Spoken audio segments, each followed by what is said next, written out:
আসসালামু আলাইকুম রহমতুল্লাহ। কেমন আছেন বন্ধুরা? সবাই আশা করি ভালো আছেন, আর ভালো থাকেন দোয়া সকলের জন্য করি। আজকে একটি গুরুত্বপূর্ণ বিষয় নিয়ে আপনাদের সাথে আলোচনা করতে যাচ্ছি, যে বিষয়টি সকলের জন্যই ফায়দাজনক হবে বলে আমি আল্লাহ তাআলার কাছে আশাবাদী। বিষয়টি হলো, দুনিয়ার সব থেকে কঠিন স্থান হলো স্বামী স্ত্রীর একসাথে বসবাস। এই জায়গাতে যেমন সবও বেশি রয়েছে, ফলে শয়তানের ধোঁকা, জিন্নাতের কারসাজি এগুলাও এর মধ্যে বেশি হয়ে থাকে, যার ফলেই বহু ধনী ফ্যামিলি দেখা যায় দুনিয়ার মধ্যে যারা প্রভাব বিস্তার করে বেরিয়েছে, এদের ফ্যামিলিতেও ঝামেলা হওয়ার কারণে একজন আরেকজন থেকে দূরে সরে যায়। এরূপ ইতিহাসের পাতায় বহু ঘটনা লেখা হয়েছে।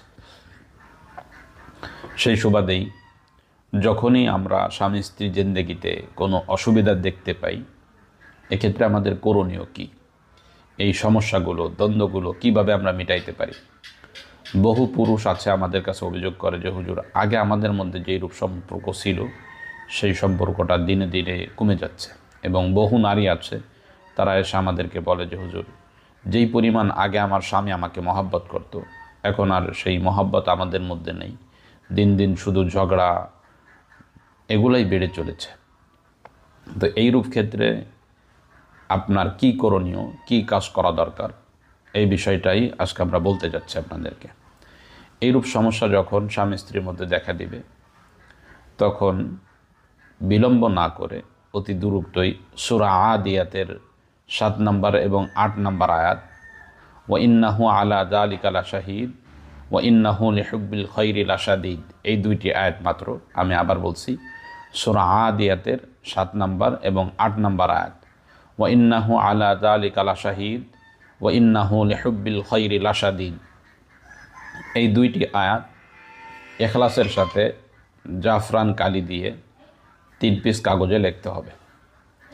1 পিস কাগজ পানিতে ভিজায় যে ঝামেলা করতেছে, সে স্ত্রী হোক অথবা স্বামী হোক, তাকে খাওয়াইতে হবে 1 দিন, 2 দিন, 3 দিন। 3 পিস কাগজ পানিতে ভিজায় 3 দিন খাওয়াবেন। এইভাবে আপনি 3 দিন খাওয়ায় অপেক্ষা করতে থাকেন, আল্লাহ তাআলার কাছে দোয়া করতে থাকেন।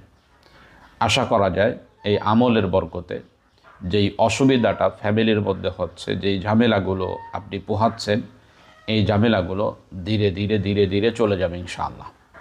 আপনি যত ইখলাসের সাথে আল্লাহ তাআলার প্রতি বিনয় হয়ে কুরআনুল কারীমের প্রতি পূর্ণ আস্থা রেখে ইখলাসের সাথে করতে পারবেন, তত ভালো রেজাল্ট পাওয়া যাবে ইনশাআল্লাহ। এই আমলটি খুবই কার্যকর।